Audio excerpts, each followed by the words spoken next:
Welcome to a very special Nerds and Friends. We have Jacob Mundell, our friend and actor, who is a returning guest on the podcast. Jacob's been in a ton of awesome stuff, but today we are talking about his brand new play coming up, which I'm so excited to see when it premieres in October in Chicago at the Off-Broadway Theater. We're talking about Into That Darkness, The Corrosive Hours of Edgar Poe. Jacob, tell us all about this new play coming soon. First of all, thank you so much for having me back on, guys. I had a great time the last time I was on your podcast, and it's still one of my favorite episodes. Into That Darkness is my big 8-year-long passion project. It is a one-man play, and it is about Edgar Allan Poe if he were a modern-day millennial struggling to be an artist in a world of cell phones and smart speakers and emails. It is a world that is more connected, but also extremely isolating. And I am trying to use the very inspiring story of Poe's life to emphasize something that I think a lot of people are struggling with today through our ever-changing way of life. They're the same problems that humans constantly interact with: loneliness, isolation, mental unwellness, drug addiction, but and all of it is empowered by social media, likes, this dystopian sci-fi world I think we're sleepwalking into, where we have robots listening in every room of our house. I have them. I have multiple, and I use them to tell me what time it is and what the weather is. And in exchange for knowing the weather, I give away every verbal thing that happens in my house to the biggest company in the world. Yep. And if I had said that to you 10 years ago, you'd say, "What?" Right. It's wild, and I'm so excited to see the play and see how you have this commentary on all the things that are so relevant to us today through the eyes of this legendary figure that Edgar Allan Poe has become. But I'm so curious, in writing this play, what was your process of imagining how Edgar Allan Poe would be in the real world with all these technologies that would have sounded like magic or fantasy to him? Well, it's when this for kitties food. Nice. It's appropriate. We all have cats, and Edgar Exactly. Allan Poe loved cats. He loved cats. He was often seen with a kitty cat. I didn't know that. I learned something new Yeah. already today. This is awesome. The black cat isn't just scary. He was very fond of animals. Well, Edgar Allan Poe is kind of a Halloween-y figure, and I'm using that. I'm tapping into that. Good marketing. I open on Halloween weekend, October 27th. But at the same time, he was a very fleshed out person. And to answer your question, I was first going to do like an old style period piece, wearing an old suit and a candle. But that's been done. That's been done a lot. That's been done a lot. So I was thinking, what am I going to do that is useful to the world of, because Poe has been used a lot. So I did two things. I did something that Shakespeare does frequently: set your old story now. A lot of Shakespeare's characters, a lot of Shakespeare plays took Roman stories, like the Comedy of Errors took place in ancient cities, old stories. He just put them in modern situations. They were wearing modern clothes. They used ducats. That was not the currency they used at the time. And I realized I would give myself more work to say less if I did a period piece of Poe. So let's do Poe now. It's more relatable. It's more interesting. I think people, and it has the opportunity to actually say something new. And if Edgar Allan Poe was a writer struggling for recognition, he would be going to battle with publishers and fans and enemies through his phone, through his answering machine, through his computer. And these devices connect him to the world, but in a way, they isolate him too. He's Yeah. this, it's a one-man play, so there's nobody else on stage with me. And it's, I guess, I hope you can imagine this is about a person who um is desperately lonely, unwell, unconnected. A part one, he wants to save the world, and yet he's not even a part of it in a very strange way. Um, and then the other way I'm trying to modernize Poe and make it useful is I am a white cis male, but and most Poes in the history of Poes have been in theater for obvious reasons. He was a white cis male. I don't have to do much transformation. I dyed my hair black, but that's about it. Um, this play is actually written totally gender neutral. There are no he's or she's written into the stage directions. It's all they or Poe answers the phone. Just because if this play has a future, I would love to see anybody else who's not me do it. I'd love to see, and this is not, it's not for me to speak for other communities, but if anybody else identifies and wants to do this play, it can and should be played by anybody who wants to play this character. I love that, because the themes that you're discussing in it are so universal to the human experience that we know who Edgar Allan Poe was historically, but all the topics you're exploring, all the feelings are universal to anyone in any community could have those feelings. So I love that. That's a really cool thing. I mean, tech is reaching into everyone's pockets. If you can pay for the service, they will render it. I'm sorry, Will, what were you going to say? Oh, I was just going to say, and that goes with a lot of Poe's work as well, kind of pushing back against like the accepted norms of the time, like Poe being a very well-known writing critic was, I mean, he made a lot of enemies by criticizing what a lot of other writers just did, and was very critical of people who would just imitate whatever was popular at the time. And so I think that's kind of a very important thing to pick on, that this isn't that it should be something for everyone, and not just something that hits with what's established. That is a huge vehicle in this play, because Poe was a literary critic. He was he was a mean critic. He was often called the Tomahawk Man, or the Hatchet Man. I forget which one. I'll have to check it out. But he had a tomahawk for a pen. He ripped other writers to shreds. I'm sure a real historian would have more to say, but I read that Poe was the first major iconic writer to live his life funding his livelihood with his artwork alone. Yep. And like all the other peers that he had, Emerson, Thoreau, they had side jobs or they had money, you know. Yep. And that is something, as an actor, I relate to that so hard. Yep. So many, you know, as America's population, as the world population has grown, the industry for actors these days is so saturated. It doesn't matter. I mean, there's more work too, because there's more theaters, but there's so much competition. And even if you are perfect for a role, even if you work so hard and you're brilliant, not that I'm brilliant, but like even if you are, you could just drown and never make it anywhere through no fault of your own. And I've had my own struggles with mental health and the theater industry. And the thing that I've decided is I don't care for the philosophy that I'm gonna make my living on my art alone. I have a day job. I own a small business that makes money for me, and I think it lets me pursue my art the way I want to. Yep. Creating art just because you have to sounds awful to me. Honestly, it sounds like creating art you don't like for your money.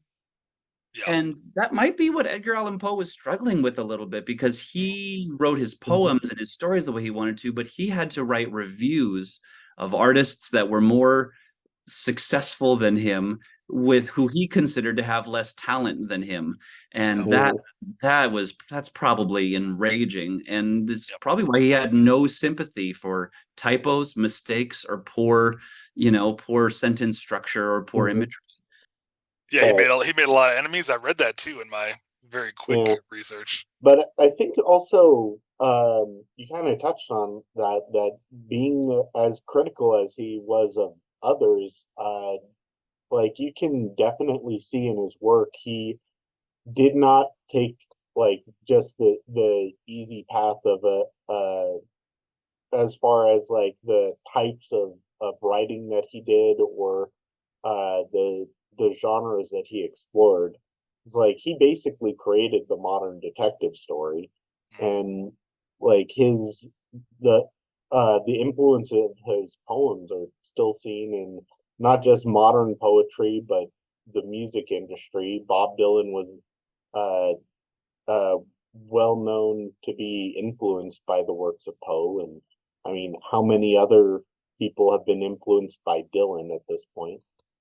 True. And so that kind of, in my mind, that kind of does raise an interesting point of like, how do you tackle bringing a modern take on a man who, for all intents and purposes, his writing definitely shaped a lot of what we have in the present, in a lot of different ways. Well, he didn't. He was never wealthy. He never, I think a lot of the effects that he had on our world happened after his death. He became world famous for writing The Raven, for sure, but he was paid $9 to write The Raven, which is more money back then, obviously, but still. That was 4 years before he died, too, The Raven, wasn't it? Mm-hmm. Just a couple of years. Yeah, so whatever accolades he got from that were short-lived, sadly. So, yes, and I think that's a very interesting question. And I don't know if I focus on the timelessness of Poe's career. I think I focus on the unwellness of a man in his present moment, and I want the audience to hope for him to get better despite all of his mistakes. I think this play does not have his death. This is not about the tragedy of his death. He does not die at the end, and I will spoil that. But this is a play that I hope this play ends hopefully. It's not a tragedy. I think it's about the choice to get out of the rat race and to find happiness how you can with what you're given. That's awesome. Well, yeah, and I think it's I can't wait to see you explore it on the stage, but like such a weird dichotomy between we have these phones and we're as connected to the world as we've ever been technologically, but it feels so crushingly isolating at times, a lot of times, through social media and stuff. So I'm really excited to see how you delve into that and see how this character and how others in real life can kind of acknowledge that and set boundaries with it and learn to live healthy and happy for themselves. And I'm so happy you mentioned that, because that was the whole in that I used to convince you guys to let me come onto your show, is because you guys are a sci-fi pop culture podcast, and there is science fiction in this world, and that's the other half I want to talk about, and then maybe I can show you some materials I have. Yes. This play this play utilizes AI. And I know that's Tell us more. I know that's a hot button topic, especially in film and TV right now. But because this is theater, I feel the need to lean into the uncomfortability of that. I hire 9 people. 9 people are being paid by me, so I don't think the robots are taking many jobs. But I do use AI to empower all the work that I'm doing. There is a smart speaker device in the play. It's not specified the brand. It's like a Amazon Alexa or a Hey Google. Hey Google, Hey Google. I think the Google device's name is just Google, right? Someone probably got paid for marketing to create that branding, which that's a whole separate thing we can laugh about. But or Siri, and there's this device, and I hired an AI personality, and I uploaded all of the lines they say. I don't understand. What are you trying to say? New message sent to, new message from. and I downloaded all those lines. So there is an AI acting in this play, and I know that might make some people angry because of the moment that we're in, but I feel like I have to chase that because it feels dangerous. Yeah, because it really opens the topic of, okay, you've hired real people to work on this. The creativity is from you. You've written the dialogue, and now as a commentary on AI, you've hired an AI to record those lines. Like, it's you're making a dialogue out of it, you know? And as far as the sci-fi-ness of it goes, me and the designers and the director, we're working really hard to paint a bleak alternate reality of America. It is 1835, so John Quincy Adams is the president, but we have Uber and Costco, and we have these smart speaker devices. That's an interesting element, because I thought, based on our discussions, that it was just going to be Edgar Allan Poe, but in modern day. I like that. That's very different. Also interesting. And it's hard to explain so quickly to people. So I layer it in across time. It is 1834, 1835. It is Poe's place in the temporal metaverse or multiverse. Okay. But it is in 1835, we have all of these devices and stuff like that. Interesting. And in this, we're trying to create a bleak world where this man has accidentally lost control of his life to robots and machines. He is he only interacts with computers, with phones, with the smart speaker. He talks to the smart speaker talks back. The smart speaker reads emails to him. He reads them back.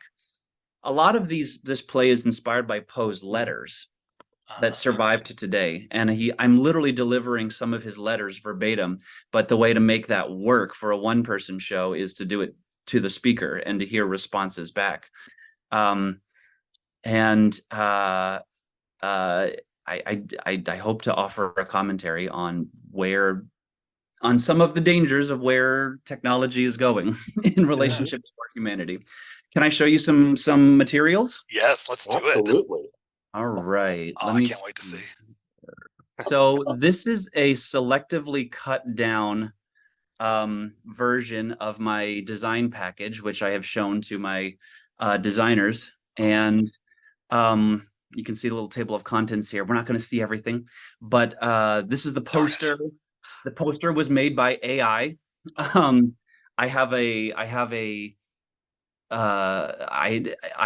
spent weeks on this poster. It didn't just spit it out. I did man at table, man at desk, man at work, Edgar Allan Poe at work, depressed man at work. And then as we built this oil painting kind of surrounding in the play, I began taking images it made and put it through an oil painting filter. So, I mean, I could not have painted this myself, but I did in a way sculpt it by working on the prompts that I feed the AI. And there's a lot of AI generated, work in this thing. Here's the full poster at the Edge Theater off Broadway in Chicago. All the details are on the website. I hope you come see it. Yeah. We have portraits. So Poe is surrounded by dead people in his life. His mother died when he was young. His brother died when he was young. He was adopted by his foster father, John Allen, who died relatively young in his life. And his foster mother did too, right? His foster mother died. And his wife died when she was in her 20s? And he finds a happily ever after with his wife, Virginia, who he genuinely loved, as it is believed, and then she passes away. And most of these people pass away from consumption. And there's a poem that's featured in the play where he says, "Be silent, be silent in that solitude, which is not loneliness, for then the spirits of the dead who were in life before thee are again in death around thee." And there is an immense presence of the people this man has lost and his solitude and his isolation. So these people are ever present. And I came up with these. I used AI. I generated 750 different paintings, different looks, different. When then I sat down with the director and we picked these ones. So I was going to say, how did you choose such abstract ones to correlate with each individual represented in them? I'm very curious about that. Well, we just had to talk about it. Like, how do we feel about Edgar Allan Poe's father, John Allan? How do we feel like where do they go on the stage? And a lot of this is to be decided by you as you're watching it, how you feel about it. But the point is it's abstract. This man doesn't interact with the world directly. He interacts with it through his phone and his computer. So the entire world is kind of abstracted to him. He's not seeing the full picture on anything. And as such, these people are not true depictions of actual people, but they are abstract, artistic, expressive energies of the people. And I just think that's more interesting than if we just printed a big portrait of John Allan. Right.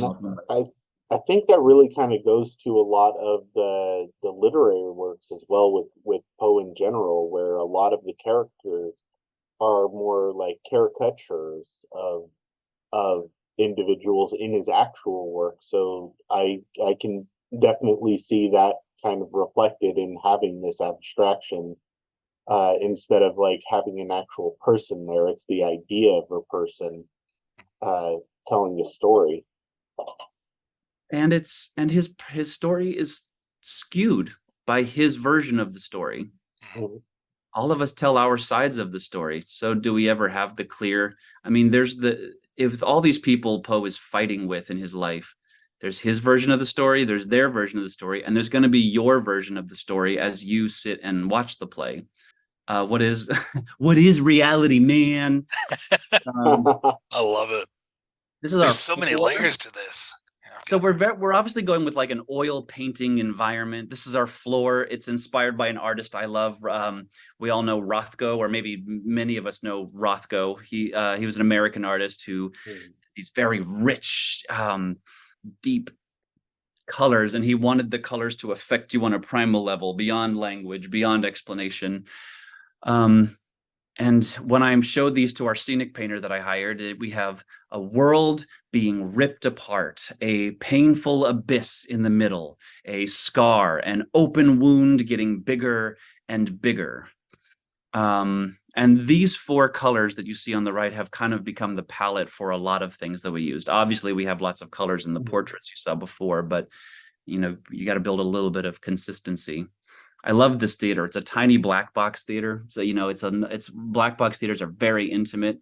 I don't need to project to the back row. I can get some of the whisper acting in. It's going to be great. That's awesome. Furniture, not much to talk here, but we got desk and chairs. We got abstract, some geometric, time traveling, generalized furniture that you'll see as we travel throughout his life. But here is the device. The device? The smart speaker. Oh, that's cool to have, like, if an Amazon Alexa somehow existed in the 1800s with technology. I love the look of that. Doesn't this thing look evil? Doesn't it look so evil? It's threatening. It looks like Sauron's Kindle. Sauron's Kindle. I love that. My designers are going to trick it out. They're going to put some lights and a speaker in it, so it's going to react, live on the set, and hopefully the AI's voice is coming out of it. Oh, that's cool. I mean, this is the sci-fi-ness of the world. Like, how would you feel if this is what smart speakers looked like? You'd feel like there's a demon inside your house. Yeah, I'd feel like he would get mad if I didn't bow to it, after making a request of it. Quietly waiting. It's always listening to you. It's got ulterior motives, doesn't have a face. I am in love with this piece. I can't wait to see what the designers do with it. That's so cool. Here's a little bit of a set model. I built a 1-inch to 1-inch set model. You can see kind of how it's going to be laid out. You got the desk I showed you. You got the posters. I mean, not the posters, the canvases, the paintings being hung where they're going to be hung. And there's a little version of me. I should have cut off his left hand, actually. There's I'll just let you soak this in. I mean, there's going to be props, there's going to be books. When he's a literary critic, there's got to be lots of books all over the place. Yes. I really don't have any theater experience, but I love how this design, from what I'm looking at, it gives you room to move around as an actor, but it still feels very like constraining and like it's walling him off, and that he almost has like these portraits he can ricochet between, but overall he's still trapped in this space, you know?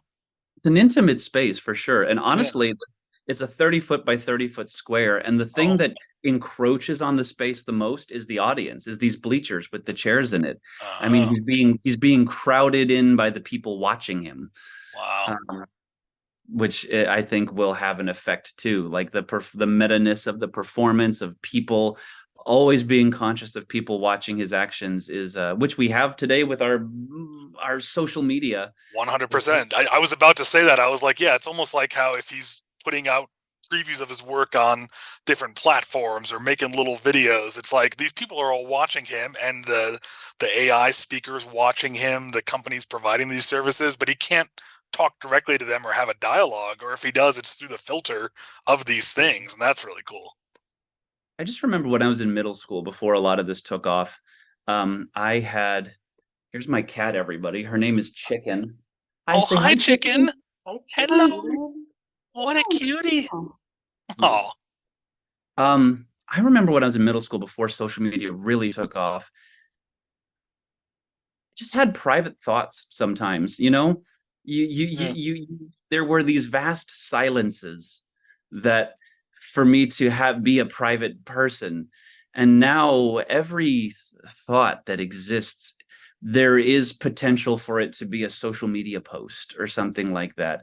And there's this constant awareness of feeling plugged into everyone else, you know, and it's performative. And well, I mean, this has been said. I'm not saying anything new, but that's what I'm trying to represent in this show, that I feel like a lot of us are dealing with. Absolutely. I certainly do. Maybe I should just speak for myself. No, I do too. I mean, as a writer and stuff, I actually talked to my therapist about this morning. I said, I feel like I'm spending more time on certain platforms trying to think of things to upload as opposed to just being present in the day. Because I was like, I want to find ways to get dopamine from interactions in my everyday instead of through likes and hearts and thumbs up on social media platforms, you know? So I think it's incredibly relevant. I mean, if we're all thinking about it, I'm sure it's really going to resonate with people, I think, you know? Yeah, and like earlier this year, I had to completely step away from like posting to Instagram, just because like I couldn't deal with trying to just draw for social media. Because like in the back of my head, every time I was drawing, it was just getting to the point of like, I can't post this. What am I even doing? I deleted Facebook for like 6 months once, and you know what? Couple days in, I didn't miss it at all. It's like it's so painful to think about separating from Instagram, but the second I didn't, I wish wellness upon you, Will. I'm right in that boat with you. It's a weird friend to have in your pocket. Yeah. Yep. I think that really, like, you're absolutely like hitting the nail on the head with like the impact that has on artists of all stripes. Well, and another feature that is alongside the social media is addiction. Alcohol and opium. I mean, there's always been drugs and alcohol in human history. I feel like there's a lot of drugs now. I hang out. I work and live and play and hang out with friends in the gay male community, and I love my friends. We're very healthy. We do things like go to the zoo, but there is a side of the gay male community that is awash in addiction, in partying for days on end, and that exists. Poe's thing was alcohol, and so there's going to be a presence of alcohol in this play, and you can see this Costco-sized bottle of vodka right there. I think that's a fascinating thing to explore too, because I don't talk about it too much on the podcast, but I'm in recovery myself. And when I was getting treatment, I met a lot of people who were part of the gay community they felt like it was disproportionately affected by addiction just due to having to be in hiding for so many decades and centuries in modern culture. And then overall, besides just that community, I feel like America especially is seeing a big increase in drug overdoses and deaths and stuff, because I think as we get more of a disparity between the haves and have-nots, it's absolutely, I don't think there's actually a spike in mental health issues. It's people reacting to the things that are happening around us. And so I think mental health, like the commonality of it, has not changed over a long period of time. I think just the nature of our society is what's perpetuating a lot of these crises in people. So the agitating factors are evolving. And if we as a society, build a series of laws that seem to roughly kind of control cigarettes and nicotine, new things get invented. We're not prepared for what the internet has done to our mental health. We are not prepared for the ways that the new drugs that are coming out, the new, there's there will never be a shortage of new agitating factors. And, yeah. And I mean, if you look at like Poe's time, he had like there was tobacco and alcohol and opium, and now we have vaping and legal weed, and there's all kinds of different things to do as far as if you're trying to escape from reality or to deal with situations that you find yourself in. Vaping is a iconic story to me. It is a complete modernization, reinvention of cigarettes. Like it is a nicotine 2.0, and it's really impressive how many teenagers would say, "I would never smoke a cigarette," and then they pull a drag on. I'm glad we're all sharing here. I'm 23 days off of vaping nicotine myself. Hey, congrats. I mean, I've never really been addicted to cigarettes, but it is a newer, sexier electronic way of, technology will find a way to give you a hit. Because people make money when they do it. Absolutely. These are the beer bottles I designed. I love the art on these. These are great. This is going to be so small, so maybe it's good we're talking about it here because people won't even know to look for them. But I used AI to design these labels, these beer bottles labels. We got a cat, we got a raven, we got the gold bug. There is an orangutan in one of his stories. I forget which one. We got the fly and the manicore. Nice. And those will be on the orangutans appear in a few different stories, because I know there was the murder on the Rue Morgue. And I feel like there's another one where an orangutan. I think he appeared in the stories, and this play does not feature the stories. It features the poetry. I'm a trained Shakespeare actor, and why I was attracted to Poe's poetry was the heightened verse, which is what I borrow and mix with my own writing a lot. But I knew there was orangutan in there, so we had to. I needed a sixth animal. I Googled animals in Poe stories, and orangutan came up.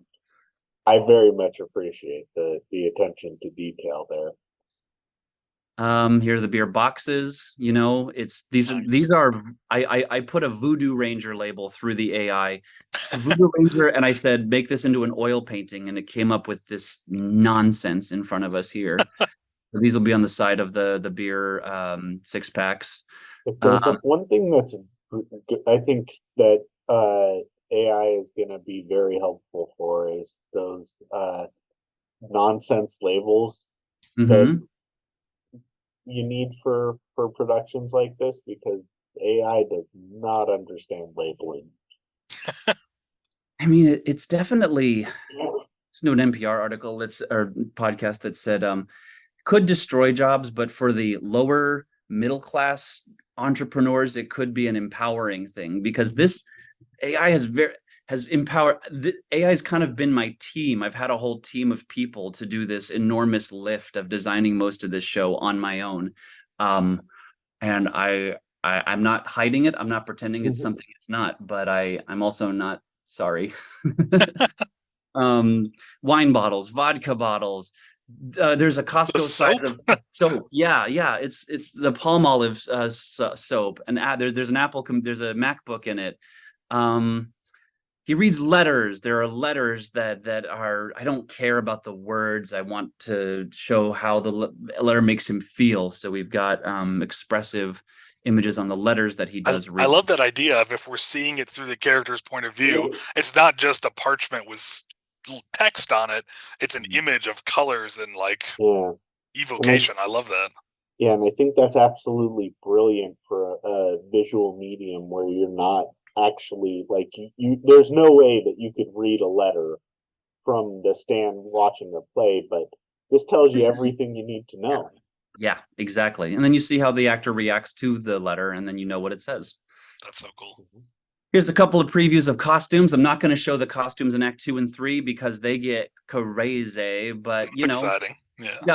We got modern clothes here. We've got Poe in college. Poe's in college in Act 1. He's a little bit of a party animal. What does that look like? I love single print outfits. Nothing is more interesting than that. And, and then I also think millennials. Oops, sorry. Did Poe go to CU? CU Boulder. He went to West Point, actually. And he went to one college before that for a year, I think, right? University of Virginia. Okay. The one that was started by Thomas Jefferson. And that one was pretty it had a bunch of rules against partying, but they didn't enforce them, right? Apparently college life in 1834 was effing wild. Really? There are apparently they were famous for gambling and fighting and having duels. Pistols were just a big thing. They were all the fashion. That's incredible. In fact, Poe, when his adopted father stopped paying for school, Poe tried to, with Virginia, he wasn't getting enough money to pay for school, and so he tried gambling to make up the difference. Oh. And that's part of the story, baby. I love that you know your shit. We can curse on this podcast. It's all good. You might not make know from looking at me, but I am actually a huge Poe fan. You don't share it with Josh because he's coming to see the show, but I'll mail you a copy of the script if you like. Oh, I would love that. Yeah. I won't read it. I don't want spoilers. I want to go in fresh. No. I'm going in fresh. There's a real letter. When I'm pouring through the letters of Poe's that have survived to today, I read a letter he wrote to his father from college. And he talks about these wild, apparently the students at University of Virginia were so crazy and so raucous that the dean called the sheriff to arrest 50 of them. 50. And to avoid arrest, they stole their mattresses from housing and they ran away into the mountains overnight. And then the next day, they tried to go back to class, but the sheriff was waiting for them. So they stole their mattresses and went back into the mountains again. Maybe this is sensationalist, but there are several letters where he talks about people fighting and biting each other, hitting each other with rocks. This one guy Turner tried to shoot Smith, but his pistol was broken. So we started biting and the bite marks were as big as my hand. I don't know if he's embellishing, but it sounds like college was nuts. That is epic. That is epic. And the last fun thing, I love it when you get to transform for a role. So I've dyed my hair. I'm growing out some stubble. Doing a mustache, maybe? Rocking a mustache? Or I can't. I don't have the hormone. It's to my great shame. Well, that's okay. The mustache by itself is kind of out of fashion nowadays, so it's true. Would you like to see the last thing I have to share, which are some of the promo videos? I mean, promo pictures I'll be sharing online throughout the next couple weeks. Yes. What we have is the modernization of Poe's attitude through. The point is to let people know that we're modernizing Edgar Allan Poe. and to have as much fun with that. There's always going to be red present somewhere. That's awesome. What? Oh, that's fantastic. I mean, based on everything you just told us about Poe's college experience, a modern version of that, you hit the nail on the head exactly. Well, you can see, I mean, it's just an ongoing experiment. I loved messing my hair up, in that famous, even this is a real fact. Edgar Allan Poe usually combed his hair. It probably he put himself together a little better than those famous videos or pictures where he's just like full, Einstein hair. But nonetheless, that is the icon that has survived. So that was fun to play with. You can see the wine label I made on this bottle. Oh yeah. Between that label and the awesome shirt you're wearing, it feels modern, but it also doesn't feel quite. It feels like you wouldn't see this at a party in modern day, but like for this dystopian version of the 1830s with technology, this is like spot on. I love it. It is out of time and space a little bit. It's a compromise Yeah. between modern and post time, and it's also partially a new world that doesn't exist, in either settings. I wish I had a little like Olympic 10 out of 10 for the antler stuff on the right picture. And honestly, I absolutely love this because it's like we have such a skewed view of Poe in the modern day, and part of that was like he had so many enemies that post-mortem a lot of people just kind of try to paint him with that broad brush as like this depressive figure. And so we have that famous picture, which, if I remember, I think was taken of him after a suicide attempt. So like him at a low point, looking very sullen, and that's kind of the image that stuck.